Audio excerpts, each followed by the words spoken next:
The three wives of an Arab sheikh are sitting on top of the gifts their husband gave them. Hey, take another gift, honey, and take this one too. But the blonde's pile is 60% higher. The two wives at the bottom complain. That's not fair. It's gotta be just because she's pretty. Or because she's young and has a killer body. The blonde hears them and says, That's possible because obviously I am the prettiest and I have a killer body. But honestly, I think it's because I use this little psychological trick. What trick? Yeah, what trick? Well, it works like this. if you're a prisoner asking for parole, Your Honor, I've been on my best behavior. Can I get out of jail?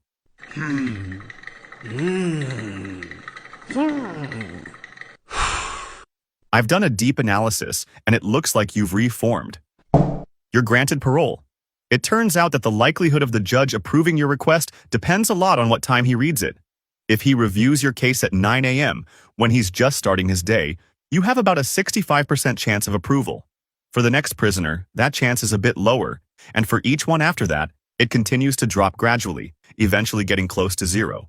Then comes the judge's break, when they eat and relax, and for the first prisoner after that break, the chances of approval shoot up again. Then, with each new case, those chances gradually drop again until they're almost zero by the end of the day. But why? What does the time have to do with it? No, actually, what does this have to do with your tower of gifts? Oh, sweetie, that's why our husband never gives you anything. Look, on one hand, a judge gets in big trouble if he lets out someone who doesn't deserve it. The safest option for him is to say no. Denied! On the other hand, a prisoner might really deserve parole and prepare their case super well. But if they see the judge when he's tired, drained, and fed up, he just doesn't have the mental energy to review it. So, he plays it safe and says no. If you had seen him earlier, he would have given you a fair shot, looked at your case carefully, and if you deserved it, let you go. But when the judge is tired, denied, denied, denied.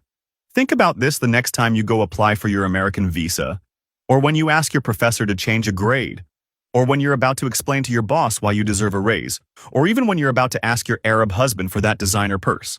The two wives who barely get anything have a habit of asking for gifts when he gets home from work, sometimes frustrated, always exhausted.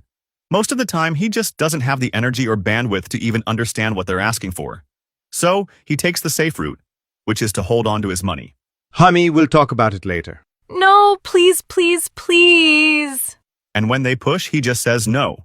But the other one? She's a lot smarter. She closes the bedroom curtains, turns on the AC, makes him some tea so he can relax. And in the morning, she wakes up early and makes him coffee and some eggs.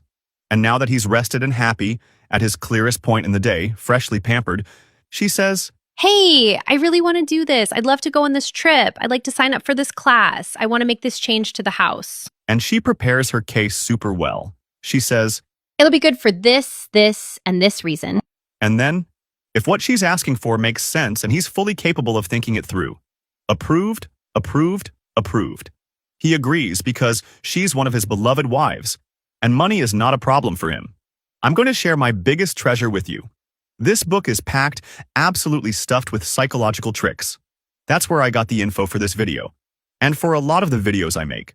If you want to understand how the mind works and how you can influence other people, this is the book. It's called Thinking Fast and Slow. In this video, on my profile, I'll show you how to download it for free.